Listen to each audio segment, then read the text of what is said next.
Bon matin, c'est quoi la pire drogue? Déjà, pour pouvoir répondre à cette question-là, il faut savoir qu'est-ce qui est considéré comme étant pire. C'est quoi le critère de pire? Celle qui a le plus gros buzz? Celle qui est plus risquée? Celle qui tue le plus de gens? Ou celle qui laisse le plus de séquelles? Ou encore celle qui cause le plus de dégâts collatéraux, comme genre ceux qui rendent violents et qui blessent aussi ceux qui consomment même pas? Ou bien c'est peut-être juste la drogue qui est le plus utilisée. Avant de vraiment pouvoir dire ça, il faut aussi savoir qu'est-ce que c'est une drogue. Techniquement, tout ce qui altère les fonctions normales du cerveau est considéré comme une drogue, qu'elle l'altère en bien ou en mal. Le weed, la marijuana, c'est une drogue. Mais comme la cigarette, comme la caféine, comme l'alcool, comme aussi l'héroïne, le crack, l'LSD, le GHB, le mosh, la salvia, l'ecstasy, l'amphétamine, les anti-anxiolytiques, la MDMA, le PCP, la mescaline, la kétamine, la morphine, la synéphrine, l'opium, même l'acétaminophène puis l'ibuprofène, c'est des drogues. Parce que toutes ces choses-là affectent le système nerveux, puis leur présence dans le cerveau affecte les fonctions normales. Mais il y a d'autres choses aussi qui affectent le cerveau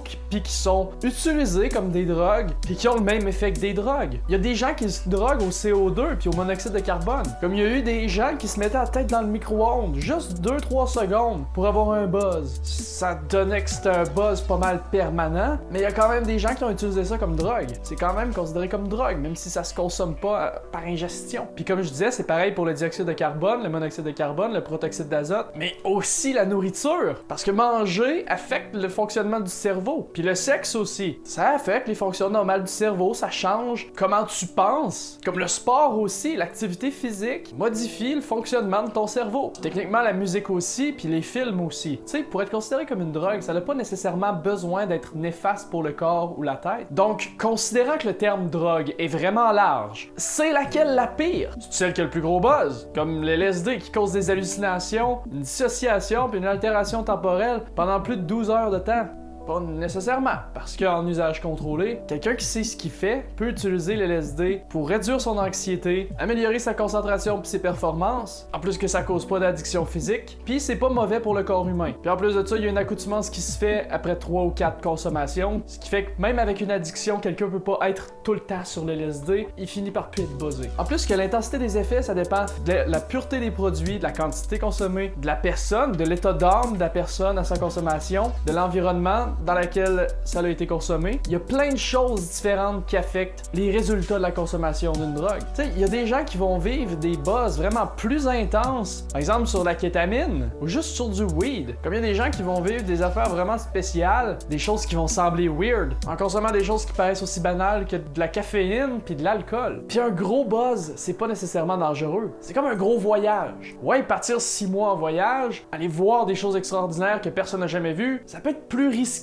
aussi. Ça peut être plus tough sur le portefeuille. Mais quelqu'un qui prend juste une fin de semaine de vacances, d'aller faire un petit road trip pour aller voir les villes qui l'entourent, peut quand même se ramasser dans un fossé. Peut quand même faire un accident. C'est pas mal plus une question de malchance. Donc non, la pire drogue sera pas celle avec les pires effets. Parce que c'est pas nécessairement négatif. Donc c'est quoi? Celle qui est la moins bien vue par la société? Genre, est-ce que la pire drogue pourrait carrément être ceux qui sont le moins bien vus par la société? L'héroïne, le crack, la morphine, l'opium. Oui, c'est des drogues qui peuvent être dangereuses. Mais c'est pas parce que la société a peur de ces drogues-là que c'est les pires. C'est aussi des drogues utilisées en médecine qui ont sauvé des gens, qui ont épargné beaucoup de souffrance à des gens malades. C'est des drogues qui ont causé pas mal moins de morts que l'alcool. Puis en parlant de mort, la pire drogue, ce serait pas celle qui causerait juste plus de morts? Non. Autrement, la pire drogue serait la cigarette. Ah non, il y a encore plus de gens qui meurent d'obésité puis de mauvaise alimentation que de cigarettes. Fait que la bouffe serait la pire drogue. Sauf que sans la bouffe, on serait pas mal tous morts. Genre la bouffe fait vivre pas mal plus de gens qu'il y en a en dessus. Ce qui fait qu'on retourne à la cigarette, qui pourrait être la pire drogue, parce que la personne qui va être sauvée de la cigarette,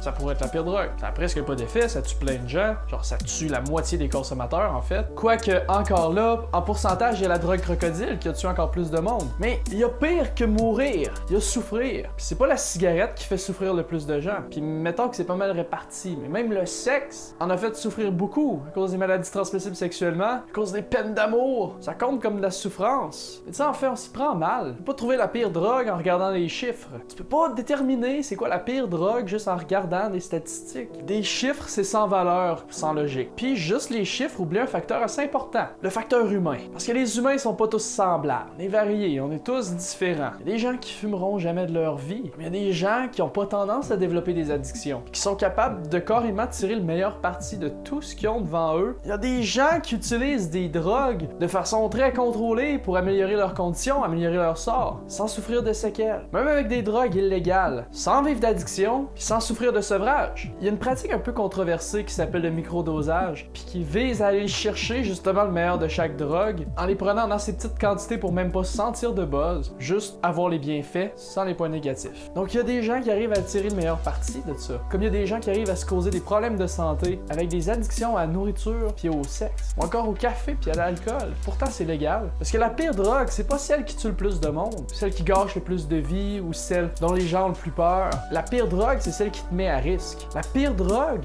c'est celle que t'aimes. La pire drogue pour toi, c'est celle que tu préfères. J'espère que vous avez aimé la vidéo d'aujourd'hui. Si c'est le cas, appuyez sur le bouton j'aime, partagez-le, puis on se revoit dans une prochaine vidéo. Passez une bonne journée, passez une bonne semaine, puis à la prochaine. Bye!